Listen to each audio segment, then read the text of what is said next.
La conjoncture énergétique mondiale, elle est inquiétante. Nous avons eu un ministre qatari qui a prédit qu'un baril de pétrole pourrait atteindre les 150 dollars. Alors, il faut savoir qu'en ce moment, tout le monde panique. Tout le monde panique parce qu'on ne sait pas combien va durer cette guerre. Les Iraniens, qu'on le veuille ou non, résistent. Ils ont été battus peut-être militairement, mais n'ont pas encore été battus politiquement. Et je vous avais prévenu au départ que cette guerre n'est pas une guerre d'un nouveau genre. C'est pas comme la guerre entre l'Ukraine et la Russie. Ce n'est pas comme la guerre, elle ne ressemble pas à la guerre entre l'Arménie et l'Azerbaïdjan. Elle ne ressemble pas à la guerre entre la Thaïlande et le Cambodge. C'est une guerre qui n'a pas d'enjeux territoriaux. C'est une guerre de leadership. C'est une guerre d'influence. C'est une guerre pour la reconstruction d'un ordre régional nouveau et la reconstruction ou l'instauration d'un nouvel ordre mondial. Les Américains ont un scénario. Les Américains, dès le départ de leur opération, tablaient sur une durée de 4 à 5 semaines, qui serait la durée maximale, supportable. Pourquoi 4 à 5 semaines. 4 à 5 semaines, pour une raison simple, c'est qu'au-delà de cette durée, l'industrie d'armement américaine et israélienne ne pourra pas, les armées américaines et israéliennes vont commencer à manquer cruellement de munitions. Les batteries antiaériennes israéliennes et américaines ne pourront pas continuer à abattre et à neutraliser tous les missiles balistiques et tous les drones iraniens, par exemple. Les munitions pour frapper, pour bombarder en permanence l'Iran vont commencer à manquer. Donc il y aura déjà, au-delà de 4-5 semaines, il y aura un problème au niveau de l'approvisionnement en armes, davantage pour Israël, qui est une armée nettement moyenne et très modeste par rapport à la grande puissance américaine. Les États-Unis d'Amérique seront obligés de mobiliser ou de délocaliser un certain nombre de leurs équipements qui sont installés en Corée du Sud ou qui sont installés dans l'océan Pacifique pour les ramener jusqu'au Moyen-Orient et les utiliser contre l'Iran. Les Américains, l'idéal pour eux est de régler le problème avec l'Iran dans 4-5 semaines. Les Iraniens, ils ont compris que les Américains sont tenus par des délais. Les Iraniens résistent. Les Iraniens résistent politiquement. Pourquoi ils résistent politiquement? Ils ne cèdent pas. Ils ont perdu militairement, ils sont en train de perdre militairement, et ils ont perdu beaucoup de leurs chefs, beaucoup de leurs leaders, mais encore une fois, il y a une résistance de la part de l'Iran. Il y a une résistance de la part de l'Iran. Je vois que sur TikTok, Farah Desad me dit, tu te rappelles, la veille de l'agression américaine, tu prédisais qu'il n'y aurait pas d'attaque. Je n'ai pas dit qu'il n'y avait pas d'attaque, j'ai dit qu'il n'y avait... Non, attention, franchement, quand vous nous écoutez, s'il vous plaît, soyez honnêtes et écoutez-nous bien. Ne prenez pas un mot, vous le sortez de son contexte. J'ai dit qu'il n'y aura pas de guerre. Là, nous sommes dans un conflit. Il n'y aura pas de guerre territoriale. C'est-à-dire, ce ne sera pas comme l'Irak. Les États-Unis ne vont pas envahir l'Iran. Il y aura des attaques ciblées chirurgicales, ce qui a été le cas. Pour le moment, nous assistons à une guerre d'attaques chirurgicales. C'est-à-dire les Américains et les Israéliens éliminent l'establishment iranien, détruisent les infrastructures militaires, détruisent les cibles militaires, s'attaquent à des sites militaires, mais tuent beaucoup de civils parce qu'il y a des dégâts collatéraux et quoi qu'il arrive, il n'y a pas de mort. Il n'y a pas eu de guerre sans mort civile, ça n'existe pas. Il n'y a pas de guerre sans victimes, ça n'existe pas. Là, nous sommes dans le cas d'attaque chirurgicale. Les Iraniens résistent et ils risquent de transformer ce conflit en une guerre. Si ça dépasse les 4 ou 5 semaines, nous allons assister à un tout autre scénario où où l'Iran va résister de façon déterminée, de façon acharnée, et les Iraniens ont, comment dirais-je, un objectif bien précis, d'imposer aux États-Unis d'Amérique des négociations. Des négociations qui leur seront favorables ou durant lesquelles les Iraniens ne vont pas être contraints de faire des grandes concessions. L'Iran, c'est un pays de plus de 80 millions d'habitants, 1000 ou 2000 ou 3000 morts. Dans un pays comme l'Iran, ça n'a pas la même signification que 100 ou 200 ou 300 morts dans un pays comme Israël, la population est de 9 millions d'habitants. Donc c'est pas, non, ce ne sont pas les mêmes ordres de grandeur. Les Iraniens tablent sur une crise politique importante, une crise économique importante, mondiale, qui va générer une crise politique aux États-Unis d'Amérique et en Israël.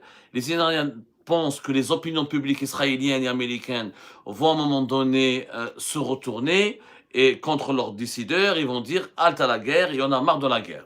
Donc tout dépend de la capacité de l'Iran à résister encore au-delà de 5 semaines. Il n'y a pas d'analyse ou d'information très fiable et indépendante et neutre en ce qui concerne le stock d'armement de l'Iran. Il y a pour le moment des informations contradictoires. Les Américains et les Israéliens pensent que les Iraniens ne pourront pas avoir un stock d'armement important qui leur permettra de tirer des missiles et des drones au-delà de 3-4 semaines. D'autres sources, notamment les sources iraniennes, affirment le contraire. Donc nous sommes dans une grande inconnue. C'est un conflit imprévisible. C'est un conflit imprévisible et qui a d'ailleurs plusieurs tenants et aboutissants et qui a plusieurs enjeux. Sachant que l'enjeu final pour les États-Unis d'Amérique et l'Israël, alors c'est deux enjeux, deux objectifs différents. Israël veut décapiter le régime iranien et l'empêcher d'avoir la bombe nucléaire et éliminer sa capacité à disposer d'un système de missiles balistiques. Les États-Unis d'Amérique, leur objectif, c'est la Chine. C'est affaiblir la Chine.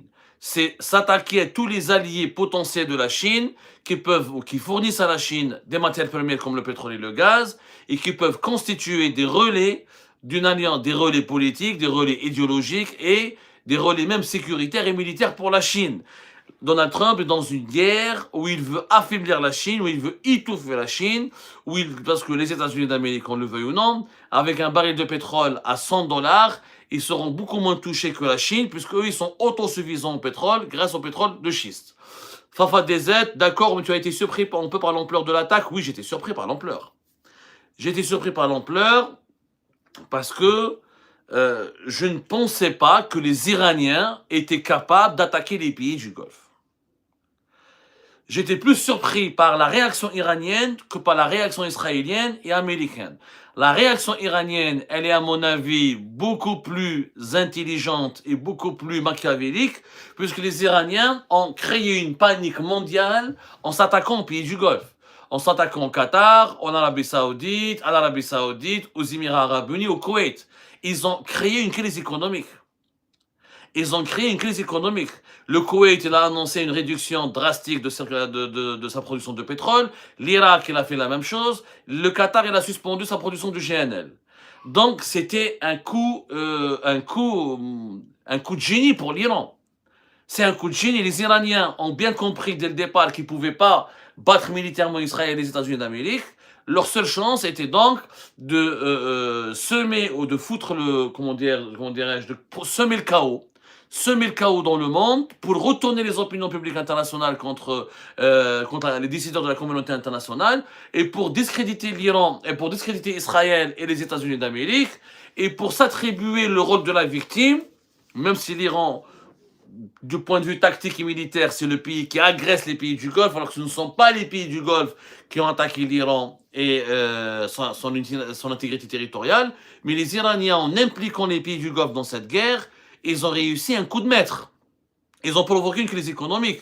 Plus la crise économique, si elle dure dans le temps, et si elle s'aggrave, et si elle se renforce, ça sera en faveur de l'Iran. Parce que les Iraniens, ils ont déjà la capacité de résilience. Ils savent ce que c'est que vivre sous embargo, avec les privations, avec les pénuries, avec l'inflation à 2 chiffres. Les Iraniens le savent ça. Ils sont habitués à cette vérité amère, à cette misère amère. Sauf que les Israéliens, les Américains et les Occidentaux ne sont pas habitués à vivre avec beaucoup d'inflation, beaucoup de pénuries, des perturbations. Les Occidentaux qui vivent dans les pays du Golfe sont obligés de quitter leur poste de travail. Les entreprises européennes et occidentales qui ont investi massivement dans les pays du Golfe ne peuvent pas continuer leur business. Elles perdent beaucoup d'argent.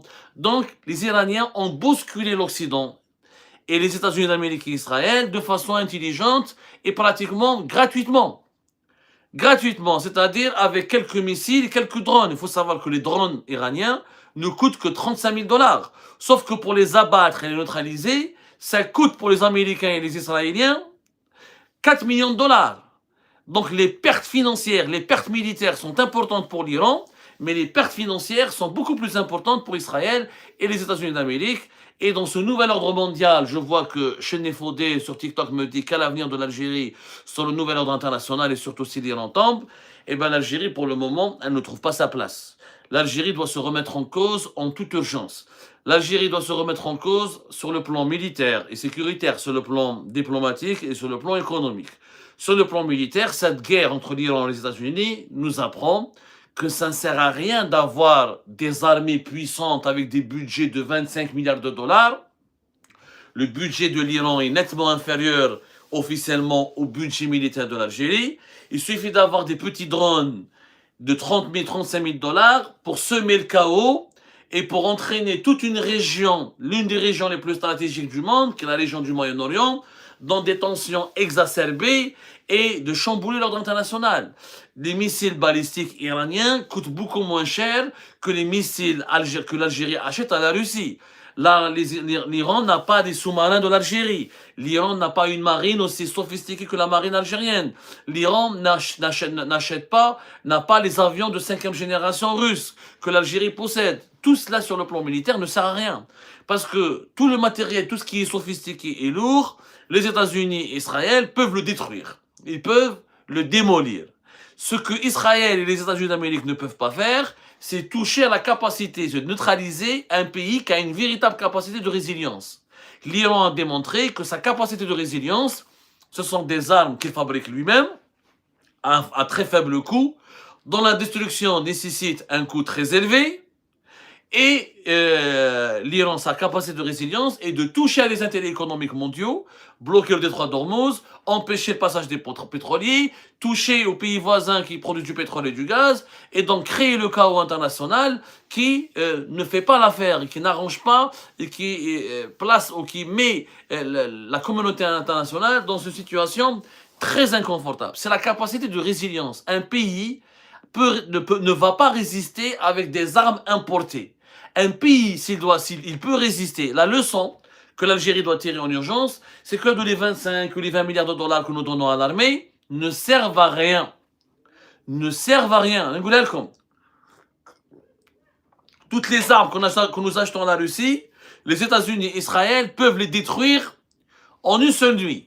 Par contre, si on a la même capacité de résilience que l'Iran, à savoir la capacité de fabriquer nos propres drones, nos propres missiles balistiques, et notre propre capacité de toucher à des intérêts économiques puissants pour affaiblir nos adversaires et pour semer le doute au sein de nos adversaires, là on devient une puissance. C'est pas le cas de l'Algérie. La doctrine militaire algérienne actuelle, elle doit être revue de fond en comble. Sur le plan diplomatique, l'Algérie ne trouve pas sa place, puisque l'Algérie, elle a voulu intégrer les pays BRICS, elle a pensé entre 2020 et 2024 qu'une alliance avec la Russie et la Chine serait pour elle une garantie de sécurité et que le parapluie russe pourrait équilibrer les rapports de force avec le Maroc voisin qui est le parapluie israélien et américain. Et le virage à l'est de l'Algérie, heureusement qu'il n'a pas abouti à une situation précise et concrète, parce qu'on aurait été aujourd'hui dans de sales draps. Aujourd'hui, l'Algérie, on doit comprendre, comme l'Iran, elle ne peut pas compter sur la Russie et la Chine. La Russie et la Chine, qu'on le veuille ou non, elle n'a absolument rien fait. Elle n'a absolument rien fait. Et elle ne fera absolument rien. Ils ne feront absolument rien. Parce qu'ils n'ont pas l'ambition, ils ne sont pas gagnants, leurs intérêts leur interdisent d'affronter directement les États-Unis d'Amérique et d'aggraver la crise économique mondiale dans laquelle la Chine va laisser beaucoup de plumes. Il faut savoir qu'une crise économique mondiale aujourd'hui, la Chine sera plus perdante que les États-Unis d'Amérique. Les États-Unis fabriquent leur pétrole de schiste, leur gaz, ils sont pratiquement autosuffisants. Ils ont réussi à mettre la main sur les grandes réserves du Venezuela. Ils ont solidifié leur alliance avec les pays de l'Europe, de l'Union européenne, même s'il y a des divergences ou des violentes polémiques avec des pays comme l'Espagne et quelques critiques de la part de la France ou de la Grande-Bretagne, qu'on le veuille ou non, l'Occident reste uni derrière les États-Unis d'Amérique. Les États-Unis de Donald Trump est redevenu le patron, le capitaine de l'Occident. Donc tout le monde se cache derrière lui quand l'Occident est menacé. Et l'Amérique, elle est plus outillée avec Donald Trump, notamment grâce à la maîtrise de l'énergie. La Chine ne maîtrise pas l'énergie. La Chine, elle a une avance au niveau des énergies renouvelables, mais en matière d'énergie renouvelable, cette avance par rapport aux États-Unis d'Amérique ne lui permet pas de se protéger contre les effets d'une crise économique mondiale, puisqu'elle est aussi ultra dépendante et les énergies renouvelables en Chine n'ont pas comblé les besoins en pétrole et en gaz que la Chine doit combler, que les besoins que la Chine doit satisfaire au quotidien pour faire tourner son économie. Donc, heureusement pour le régime Tebboune, l'une de ses rares performances qu'on peut lui reconnaître, c'est qu'il n'a pas sombré dans ce piège qui est l'Est, le virage à l'Est, à savoir dépendre uniquement de la Russie ou se mettre se cacher sous un parapluie russe et chinois et construire une alliance militaire et sécuritaire et économique et politique avec la Russie et la Chine, ça n'a pas été d'une grande aide pour l'Iran, ça ne sera pas ça ne sera pas une grande aide pour l'Algérie. Sur le plan économique, l'Algérie ne trouve pas du tout sa place, puisqu'encore une fois, cette crise mondiale a démontré que l'Algérie n'en profite pas. Même si le pétrole va atteindre les $150, nous n'allons pas beaucoup en profiter. Nous allons, au contraire, nous allons subir davantage et beaucoup plus de préjudices que d'en tirer le bénéfice. On ne va pas en tirer un grand bénéfice. Parce que je le répète, les capacités de production de pétrole et du gaz en Algérie, elles sont faibles. On produit, on exporte on exporte dans les 55 milliards de mètres cubes, alors qu'on consomme sur le plan intérieur plus de 60, jusqu'à même presque 70 milliards de mètres cubes. Et d'ici 2030, on va consommer 80 milliards de mètres cubes. Le pétrole, on produit que 900 000 et quelques. À peine 400 000 et quelques jusqu'à 500 000 sont destinés à l'exportation et l'autre moitié est destinée à la consommation locale. On est un petit pays producteur de pétrole. Sur le pétrole, on est un très petit pays. Au niveau du gaz, on reste un gros producteur africain, le numéro 1, on reste parmi les 10 plus grands producteurs au monde, mais notre capacité d'exportation, elle est de plus en plus faible. On n'est pas un grand exportateur, parce qu'on a 65% de notre gaz qui part pour les besoins locaux. Et la manière avec laquelle on commercialise notre gaz, avec les fameux contrats à long terme, comme on l'a expliqué aujourd'hui et hier, ça nous empêche de tirer profit de ces prix qui sont élevés, qui augmentent rapidement sur le marché mondial. On n'a même pas le temps ni l'opportunité de renégocier de façon express les contrats avec l'Espagne, l'Italie, la Turquie, la Grèce et nos autres clients traditionnels. Et pour leur imposer, pour réactualiser les prix, on ne va pas tirer un grand bénéfice. Par contre, on va perdre énormément au niveau de nos importations, puisque ça va nous coûter beaucoup plus cher d'importer des produits depuis l'étranger. Sauf que nous, les voitures, on doit les importer, comment on appelle ça, les équipements industriels, les produits manufacturiers, les matières premières agricoles, les médicaments. On est ultra dépendant dans pas mal de secteurs. Et sans produits importés, l'économie algérienne va connaître des crises terrifiantes de pénurie et les citoyennes et les citoyens vont vivre un inconfort vraiment assez insupportable. Donc, on n'est pas gagnant. Donc, l'Algérie, elle doit absolument réformer son économie et revoir son modèle énergétique en urgence, s'industrialiser en urgence. Ça, on le dit depuis des années, on ne va pas le faire. Ce qu'on n'a pas fait en 30 ans, on ne va pas le faire en 2-3 ans. Ça, c'est une stratégie à très long terme.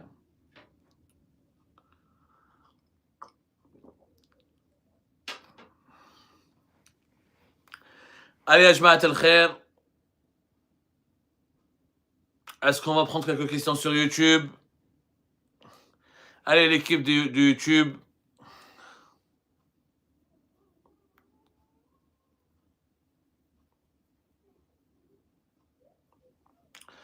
Marhaba bikom ya Jma'at al-Khair. Merci pour vos encouragements. Alors, sur YouTube, on dit MD Max 6913 me dit Abdou épouse le discours des mollahs. Comme eux, il ne comprend rien sur la vraie puissance militaire américaine. C'est grave, Abdou. J'aimerais bien que notre ami MD, bon, un pseudonyme assez compliqué à prononcer. Je n'ai pas dit que l'Iran va battre militairement, encore une fois, les États-Unis d'Amérique. Je note ta question, Salah Delouiche, sur TikTok, qui me demande la guerre contre l'Iran annonce-t-elle un nouveau tournant dans l'ordre mondial? Absolument, c'est ce que j'étais en train d'expliquer d'ailleurs. Je reviendrai à toi, Salah, dans un petit moment. Encore une fois, je n'ai pas dit que l'Iran va battre militairement les États-Unis d'Amérique. Mais l'Iran peut gagner politiquement. Il y a des batailles dans l'histoire, il y a des guerres dans l'histoire qui ont été perdues militairement par des adversaires, par des belligérants, mais qui ont été gagnées politiquement. La guerre d'Algérie en est un exemple. Notre guerre de libération nationale, nous n'avons pas gagné militairement. La France, elle a écrasé militairement la résistance algérienne. C'est connu, c'est documenté, c'est prouvé par des experts, des questions militaires et par des historiens. Mais l'Algérie, la résistance algérienne a gagné politiquement.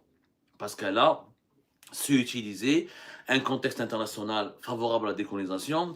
Elle a su s'attirer les soutiens de beaucoup de pays à travers le monde. Elle a su marketer et commercialiser la cause algérienne sur la scène internationale. Il y avait aussi des résistances de la population et la colonisation française, en dépit d'une victoire militaire de l'armée française en Algérie, elle était définitivement intenable.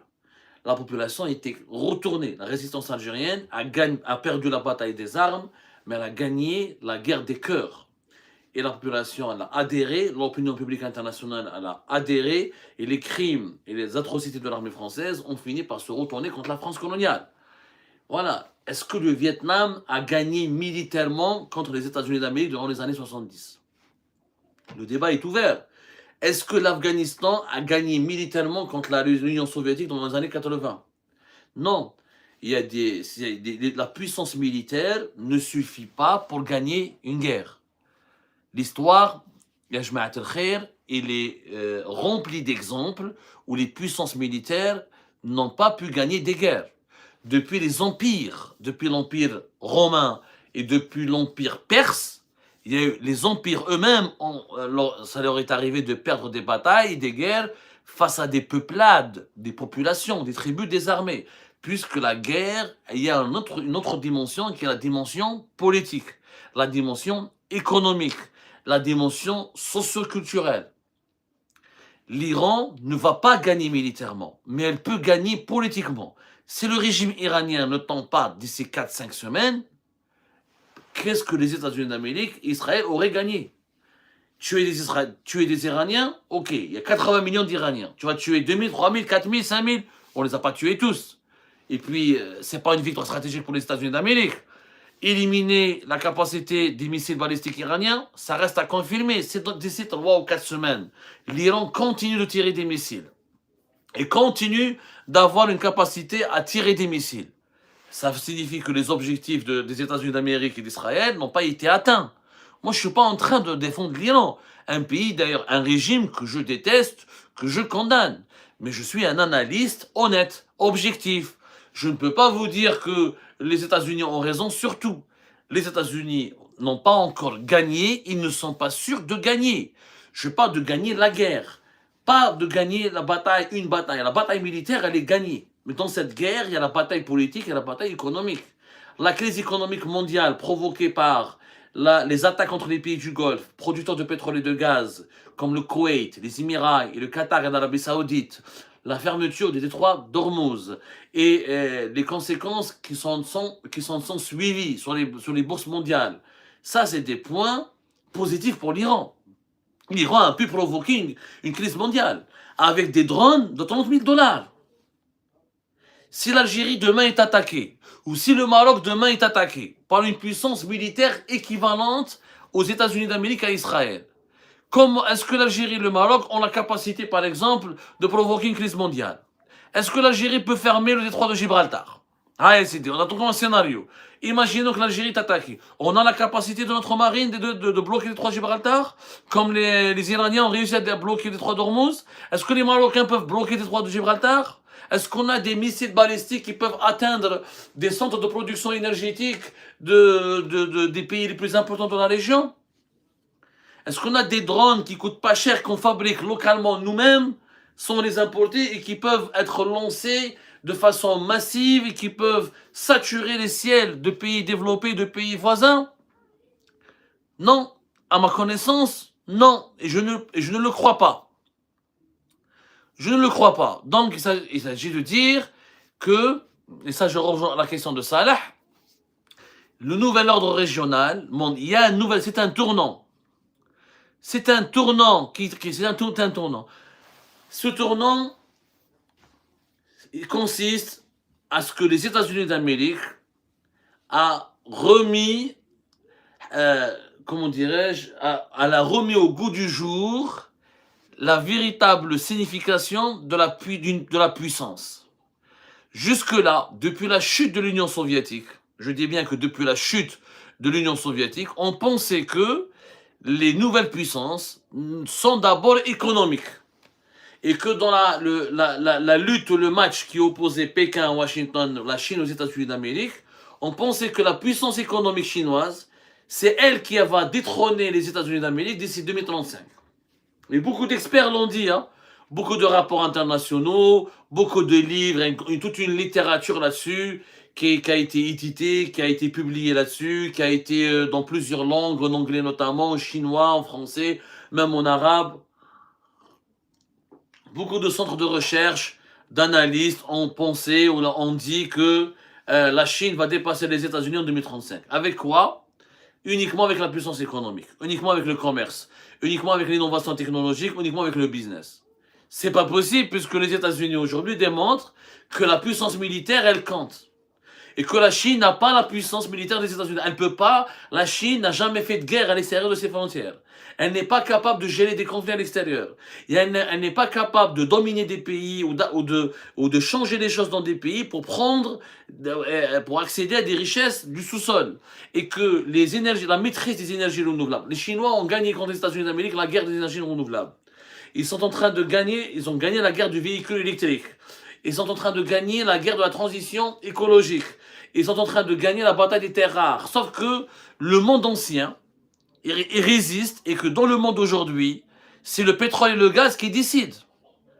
Avec les terres rares ou avec les énergies renouvelables, ça ne suffit pas pour dominer le monde et pour devenir la puissance numéro 1.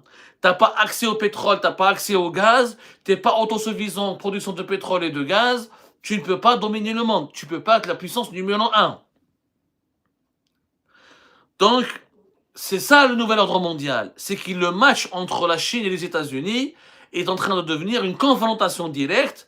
Et l'avantage aujourd'hui, il est du côté des États-Unis d'Amérique, parce que les États-Unis d'Amérique s'attaquent aux alliés de la Chine ne fait rien. Ils résistent mieux à la crise mondiale que la Chine. Et qu'ils sont capables ils démontrent que leur puissance militaire, elle peut frapper, elle peut détruire, et elle peut causer beaucoup de dégâts. Ce que la Chine n'arrive pas à démontrer. C'est ça le nouvel ordre mondial qui est en train de naître, qui est à la fois une confirmation de l'ancien monde et une confrontation entre l'ancien monde et le nouveau monde. La puissance militaire, elle est au cœur du débat. Les Européens ont découvert avec la guerre en Ukraine que leur prospérité économique ne leur suffit pas. Un pays comme la Suisse, Luxembourg, les pays d'Europe de l'Est qui ont vécu dans la misère dans les années 70, dans les années 80, mais qui sont devenus prospères, qui ont élevé leur niveau de vie, qui ont maintenant des économies productives, qui ont maintenant qui ont maintenant des industries développées. Mais ils ont vu qu'ils n'ont pas d'armée, ils n'ont pas de puissance militaire. Quand la guerre a commencé à leur frontière en Ukraine, ils ont paniqué. Ça les a beaucoup déstabilisés, ça les fait réfléchir. Regardez aujourd'hui comment la Pologne est en train de devenir, elle se militarise. Parce que la Pologne a compris que la prospérité économique ou que l'épanouissement social de la population du pays ne suffit pas. Ne suffit pas. Il faut absolument avoir et disposer d'une puissance militaire. Et là, cet ancien monde qu'on pensait en train de disparaître, il est là, il s'accroche. Mais que qu'on peut changer, qu'on peut dominer le monde, on peut changer le monde avec uniquement la puissance économique. C'est pas possible. Mauritanus, Aquilonus, avec cette crise pétrolière, ça fait l'affaire du régime algérien? Non. Bien sûr que non, c'est pas vrai. C'est pas vrai. Ça va d'ailleurs causer beaucoup de problèmes, Abdelmajid Tebboune. Un baril de pétrole très élevé, et ça signifie encore une fois une inflation mondiale galopante. Ça cause problème au niveau de Tebboune pour le calcul du PIB, parce qu'il voulait faire le rebasage en cette année 2026. Rappelez-vous, Tebboune voulait que 2027, l'Algérie dispose d'un PIB de 400 milliards de dollars. Pour avoir un PIB de 400 milliards de dollars, il voulait élever la valeur du dinar. Sauf que si tu élèves la valeur du dinar avec une inflation mondiale importée, avec une augmentation des prix de produits de première nécessité qui sont importés depuis l'étranger, ça va être très compliqué de le faire. Si tu élèves la valeur du dinar de façon artificielle, tu vas renforcer tu vas avoir du mal à lutter contre l'inflation. Et si en réalité, si le régime algérien veut bénéficier de ces envolées des prix du pétrole et du gaz, il devra au contraire baisser la valeur du dinar. Il devra diminuer la valeur du dinar, dévaluer la monnaie algérienne pour gonfler les recettes en devises. Ça permettra pour lui d'avoir une assise budgétaire très importante. Mais le régime Tebboune, il est coincé parce qu'il a tracé des objectifs. Ses objectifs étaient d'atteindre un PIB de 400 milliards de dollars. Sauf que si l'inflation est très élevée, s'il y a une pénurie, s'il y a une restriction des importations, puisque le régime Tebboune, dès que le prix des produits internationaux augmente, il serre le vis, il verrouille les importations. Quelle est la conséquence? Eh bien, la conséquence, c'est qu'il veut lutter, réduire la facture des importations, et par conséquent, il produit des pénuries, il bouscule le marché informel. Le marché informel en Algérie, 60% à 70% du marché informel vit des produits importés. Le marché informel en Algérie, on l'a déjà expliqué, il ne vit pas de la production locale. Ce n'est pas un détournement d'une production locale vers un marché où il n'y a pas de taxes, il n'y a pas d'impôts, il n'y a pas de contrôle fiscal. Donc si le marché informel est affaibli, et si le pouvoir d'achat et les consommations intérieures est affaibli, Abdelmajid Tebboune ne va pas atteindre les 400 milliards de dollars. Souvent, l'Algérie, elle utilise pour faire baisser l'inflation, elle élève la valeur du dinar pour donner l'impression aux consommateurs algériens que tout ce qui vient de l'étranger ne coûte pas très cher. Mais si elle fait cela, l'État algérien ne va pas bénéficier de la hausse des prix du pétrole et du gaz, puisqu'il n'exporte pas beaucoup déjà, et s'il veut gagner beaucoup d'argent en convertissant ce qu'il exporte en devises, il doit dévaluer la monnaie. Donc il est dans une impasse. Sa situation est une impasse pour le régime algérien. Vraiment impasse. Si tu dois exporter beaucoup, tu dois produire énormément. Pour produire énormément, il faut absolument investir. On n'a pas investi. On n'a pas investi beaucoup dans le GNL, on n'a pas beaucoup investi dans la pétrochimie, les projets traînent, etc.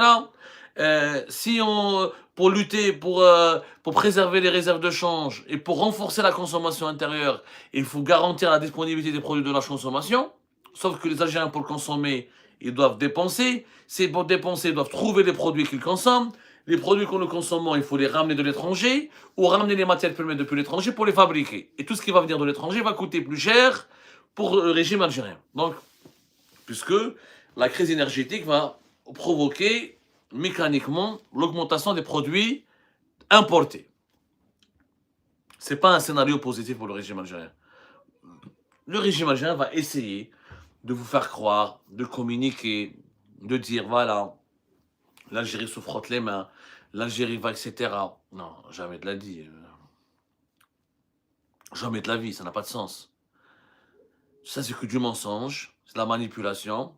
Le régime algérien, comme toutes les dictatures, quand elles sont exposées quand elles sont fragilisées par des crises, elles véhiculent toujours une version des faits où elles sont glorifiées, où elles sont saluées pour leur mérite, où elles sont encouragées pour leur réussite. Mais elles ne disent jamais les vérités qui dévoilent leur fragilité et leur faiblesse. Sur TikTok, on me dit Peace and Happiness, y a-t-il encore une chance pour négocier la paix avec l'Iran? Bah oui, il y a une chance, bien sûr qu'il y a une chance. Bien sûr. Bien sûr, moi je pense que c'est inévitable, les négociations seront inévitables. Mais quand est-ce qu'elles vont survenir? Aujourd'hui, l'administration américaine ne veut pas négocier, elle veut une capitulation de l'Iran. Les États-Unis d'Amérique, les Américains et les Israéliens veulent provoquer un changement du régime.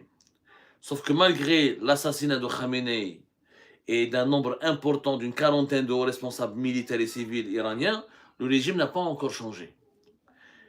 Comment ils vont finir par négocier avec un régime qu'ils veulent renverser,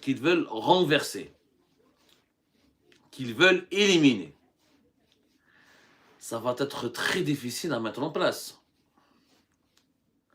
Vraiment très difficile à mettre en place ce genre de négociation. Si les États-Unis d'Amérique, au bout de 5 semaines, relancent les négociations, ils vont négocier en position de faiblesse. Parce qu'ils vont négocier au moment où le monde est chamboulé par la crise économique et financière, où leurs alliés, c'est les Américains, peuvent résister à la crise grâce à la maîtrise de la production de l'énergie chez eux, la maîtrise du pétrole de schiste et du gaz de schiste. Leur allié, l'Israël, elle sera fragilisée. L'économie israélienne va être ravagée par les effets de la crise financière et économique qui a été générée par cette crise. Donc, ça va être très compliqué de négocier.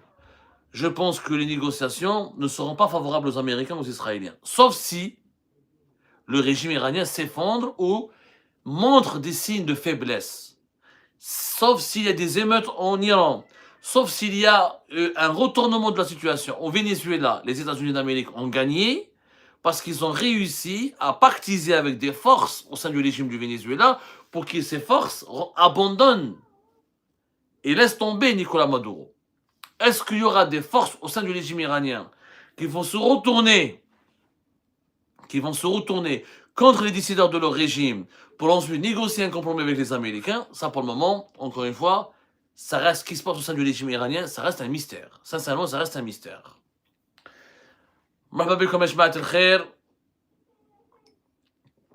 Quelle est la position du Grand Maghreb? Et oui, avec la photo d'un piment. Il n'y a pas de Grand Maghreb, malheureusement. Il n'y a pas de Grand Maghreb. Il n'y a pas de Grand Maghreb. Le Maghreb, il n'existe plus, malheureusement. Le Maghreb n'existe plus. Le conflit algéro-marocain et ses dimensions tragiques et dramatiques depuis 2021 ont rendu le Maghreb quasi inexistant. Le Maroc et l'Algérie, leur conflit, ont fait disparaître le Maghreb. La Libye, elle est divisée, elle est en guerre, donc il y a une partie avec... c'est un échiquier de plusieurs puissances régionales et mondiales. La Tunisie, elle vit sous le parapluie algérien, elle essaie de se concerter avec l'Algérie. Le Maroc, il est pro-Israël, pro-États-Unis, pro-Émirats et anti-iranien. La Mauritanie, elle essaye de... C'est le petit pion qui essaye de trouver une place entre la reine et le roi, et il essaye d'être l'ami de tout le monde, etc. Mais on sait tous que la Mauritanie, elle est très pro-Occident, très pro-Émirat, très proche d'Israël, très proche de l'Arabie Saoudite, et donc très proche des États-Unis d'Amérique. Mais le Maghreb n'existe pas. Le Grand Maghreb, malheureusement, n'existe pas. Il n'existe pas.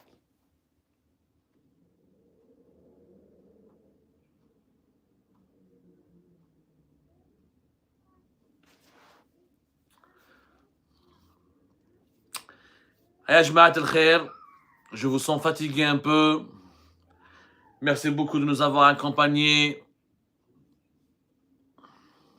Salah Derwish qui nous dit: le conflit autour de l'Iran peut-il accélérer la fin de l'ordre mondial dominé par l'Occident? Franchement, moi, la fin de l'Occident, j'y crois pas. Je n'y ai jamais cru.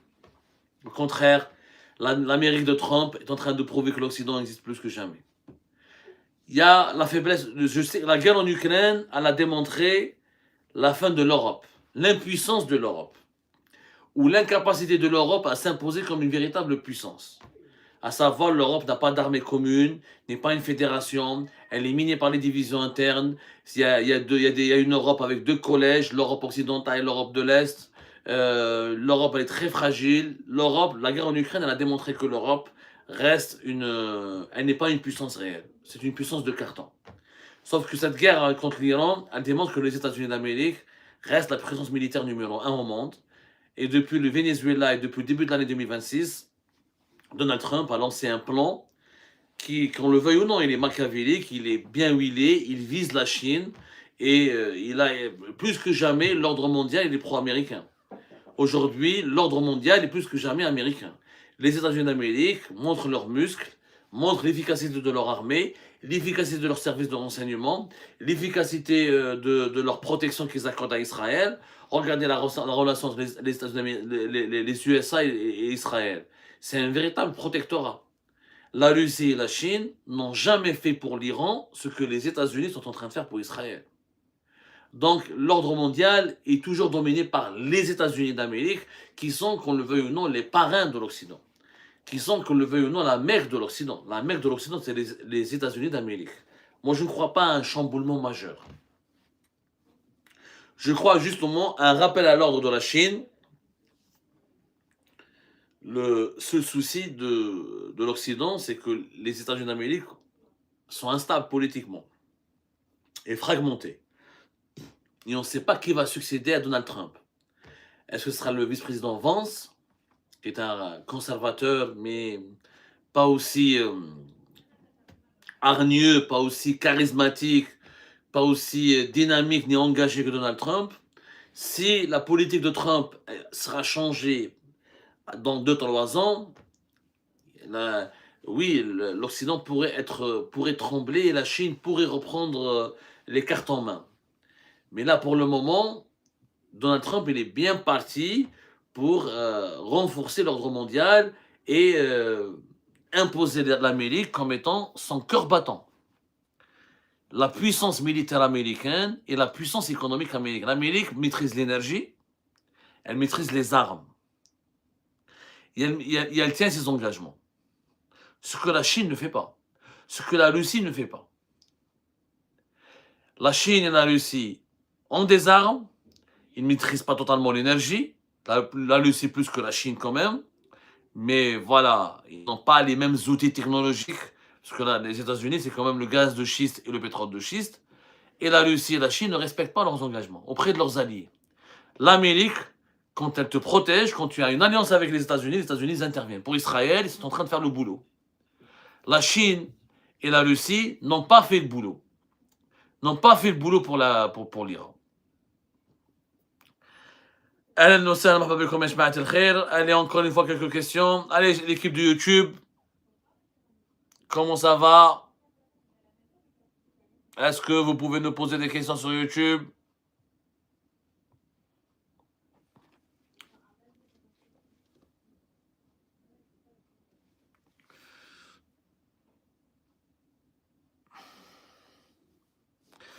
Sur YouTube, Sami Mang, c'est une question d'hommes. L'Algérie manque d'hommes d'État avec une vision, une stratégie de développement. Le régime militaire n'est pas compatible avec le développement. Je suis complètement d'accord. Je suis complètement d'accord. Le régime militaire, merci beaucoup pour Saminang 3740. Je suis complètement d'accord.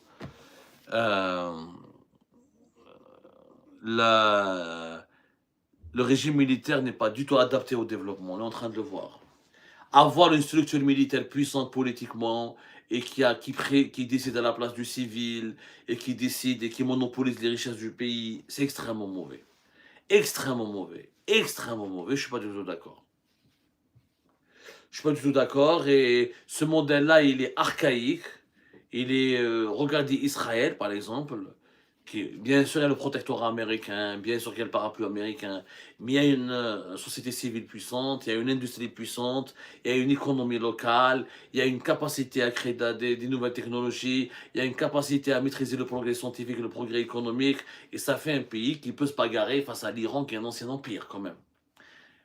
Ça fait un pays qui tient tête à un ancien empire qui est l'Iran, quand même. Les régimes militaires ne sont pas propices au développement. Les régimes militaires bouffent l'argent du pays, dilapident les richesses du pays, instaurent des dictatures, empêchent la population de respirer.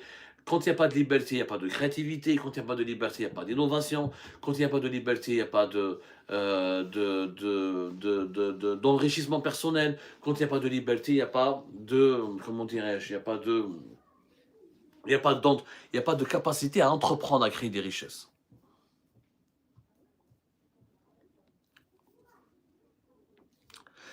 Sur TikTok, Sam qui nous dit: Salam, as-tu d'autres informations concernant le promoteur? Car j'étais aussi victime de cet individu. On parle du projet de Riyad City à Alger, la fameuse enquête que nous avons lancée, où nous avons démontré, bien sûr, avec des preuves à l'appui, qu'il y a eu plusieurs dizaines de bénéficiaires de ces logements, qui sont tous des immigrés algériens et des binationaux, ou des membres de la diaspora algérienne en France, notamment, qui ont été escroqués et qui ont été volés, puisqu'ils ont payé, ils n'ont pas reçu encore leurs appartements. Nous sommes en train toujours de mener l'enquête. On vous prépare un deuxième épisode qui est en cours de préparation avec toutes les dernières informations que nous allons actualiser et nous vous promettons de le diffuser dès que nous aurons recoupé toutes nos informations. Une enquête, ça prend du temps. On ne va pas pouvoir diffuser une enquête comme ça, c'est là on la bâclant, on l'expédiant. Non, il faudrait qu'on vérifie beaucoup d'informations. On a beaucoup de documents qu'on doit expertiser et on reviendra sur ce sujet avec de plus amples explications d'ici les prochains jours, Inch'Allah. Dans les prochains jours, je pense avant la fin du mois du Ramadan, on aura diffusé le deuxième épisode. Allez, Khatir, un dernier partage. Allez, je vous donne rendez-vous 4 minutes encore et on se repose. Et on vous donnera rendez-vous demain pour un autre live. On va essayer de se voir chaque soir pour 1 heure. Dans le nouvel ordre mondial qui se dessine avec les tensions autour de l'Iran, où se situe l'Algérie? L'Algérie, elle est dans une situation... elle est perdue. L'Algérie, elle est désorientée. L'Algérie, elle est perdue. L'Algérie, elle est complètement perdue. Je pense que les décideurs algériens ne s'attendaient pas à ce que Israël et les États-Unis d'Amérique attaquent aussi frontalement l'Iran. Et je pense que les décideurs algériens n'ont pas anticipé la réaction de l'Iran. Ils n'ont pas compris que les Iraniens pouvaient faire mal et écraser ou utiliser leur proximité avec les pays du Golfe pour créer des tensions économiques mondiales. Je pense que les décideurs algériens sont complètement perdus. Abdelmajid Tebboune est complètement perdu. Quand on voit les communiqués de la diplomatie algérienne, on le sent.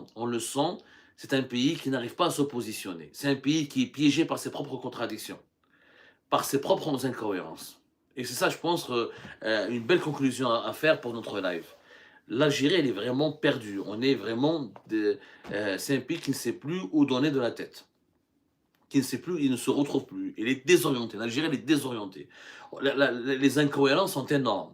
De 2022 à 2025, on a tout fait, le régime Tebboune a tout fait pour être un bon ami à l'Iran, pour être un interlocuteur légitime à l'Iran. Et l'Algérie a utilisé son partenariat avec l'Iran pour tenter de bloquer l'expansion d'Israël dans la région et pour tenter de faire barrage à la normalisation des relations entre Israël et les pays arabes. Et l'Algérie a utilisé comme cheval de bataille pour sa légitimité, pour le renforcement de son unité nationale, pour la protection de ses intérêts intérieurs et extérieurs, la lutte acharnée contre le sionisme, à savoir contre Israël et contre toute forme de normalisation avec Israël. Et le régime algérien a criminalisé toute forme de normalisation avec Israël. Sauf qu'aujourd'hui, quand la guerre a éclaté, il se désolidarise de l'Iran. Il a complètement pris ses distances avec l'Iran. Il ne condamne pas Israël. Il ne condamne pas l'agression israélienne et l'agression américaine contre l'Iran. Et le régime Tebboune, j'ai l'impression qu'il commence à se dire ma politique anti-israélienne menée de 2022 à 2025, elle était très dangereuse et on a peut-être fait des conneries. Tebboune est en train de se dire, certes, quand il voit comment la puissance militaire israélienne et américaine, comment ils ont réussi à éliminer au Venezuela d'abord, ensuite au Iran, tout l'establishment du régime iranien en une journée, je pense que Tebboune, là, il a eu vraiment froid dans le dos. Il a dit, qu'est-ce qui se passe? Finalement, faire de l'anti-Israël, faire de l'antisionisme, ça expose à des risques, ça fragilise. Et la disparition du régime, de toute façon, même si le régime iranien ne va pas s'effondrer, il sera totalement affaibli. Il sera amoindri. Ce ne sera plus l'Iran d'avant qui avait avec le Hezbollah, avec les Houthis, avec le Hamas, avec les factions chiites irakiennes, qui pouvaient avoir des proxys, qui pouvaient avoir une stratégie d'influence et qui pouvaient déstabiliser et exercer une emprise sur toute une région très sensible qui est le Moyen-Orient. L'Iran, d'après la guerre, sera un Iran meurtri, blessé, qui pourra à peine se reconstruire et penser ses blessures. L'Algérie va se retrouver comme le seul et le dernier pays musulman, et arabe surtout, qui doit justifier ou qui doit expliquer sa posture anti-israélienne. Comment il va faire? Comment il va faire? Il dit, ok, je suis anti-israélien, ok, mais est-ce que l'Algérie a la capacité d'affronter Israël? Est-ce qu'elle a la capacité militaire de faire face à une attaque? Est-ce qu'elle a la capacité diplomatique et politique à exister dans un monde où les alliés d'Israël vont triompher? Puisqu'une fois la guerre sera terminée, les pays du Golfe vont plus que jamais renforcer leur alliance avec Israël et les États-Unis d'Amérique. Et les alliés, les pays qui ont normalisé leurs relations avec Israël vont plus que jamais se frotter les mains, puisqu'ils vont considérer que tout partenariat technologique et économique avec Israël sera gagnant. Il sera gagnant. Donc, l'Algérie, elle est désorientée. Elle a fait des paris très risqués.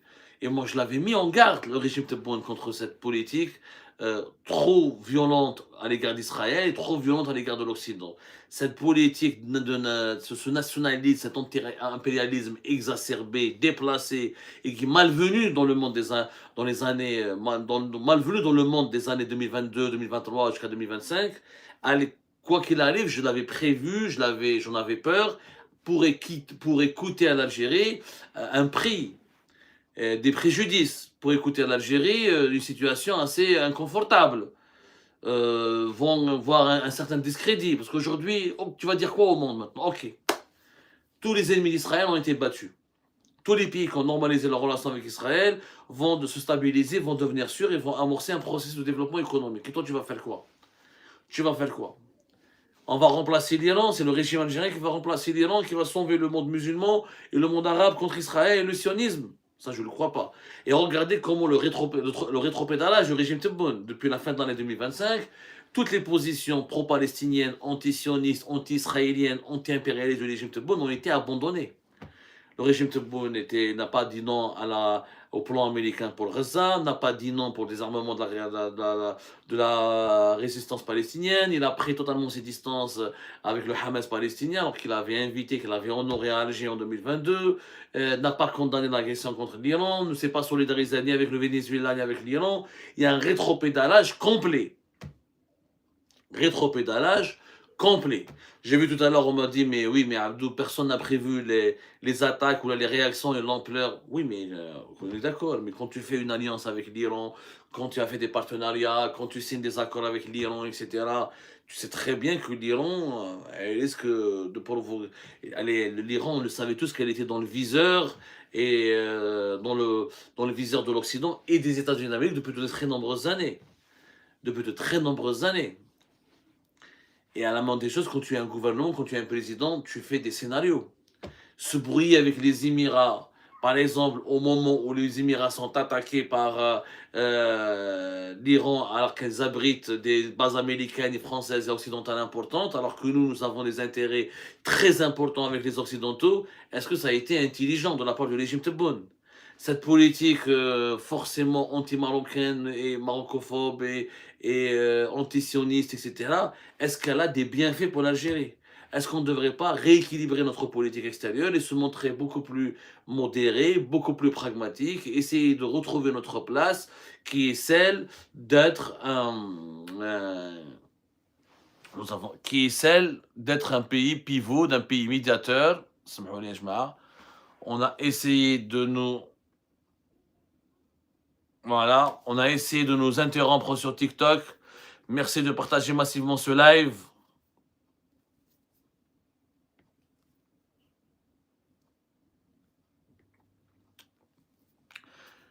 Voilà, pourquoi, et pourtant pourquoi ils attaquent le Liban? On sait tous pourquoi ils attaquent le Liban. Ils attaquent le Liban parce qu'il y a le Hezbollah. Israël attaque le Liban parce qu'il y a le Hezbollah. D'ailleurs, l'Algérie n'a pas condamné fermement et officiellement et ouvertement la guerre contre le Liban, alors qu'elle a dénoncé et elle s'est solidarisée avec les pays du Golfe qui sont attaqués. Donc il y a énormément d'incohérences. C'est un pays qui ne se retrouve. Le régime Tebboune a commis beaucoup de bêtises, un régime épidermique, émotif, nerveux, qui mélange entre la géopolitique et les relations internationales avec la gestion des affaires publiques internes, qui mélange avec l'instinct, qui a trop géré les relations extérieures et les intérêts diplomatiques du pays à travers le prisme de la nécessité de garantir sa propre survie. Le régime algérien n'avait qu'une seule priorité, survivre, mater le Hirak et l'opposition, et se protéger contre les ingérences et les interventions étrangères, et assurer sa sécurité. Sauf que, à force de penser qu'à sa sécurité et qu'à sa survie lui-même, il a compromis la sécurité et la survie même du pays. Parce que les choix du régime n'étaient pas favorables du tout aux intérêts du pays. La preuve aujourd'hui, on est dans une situation très compliquée.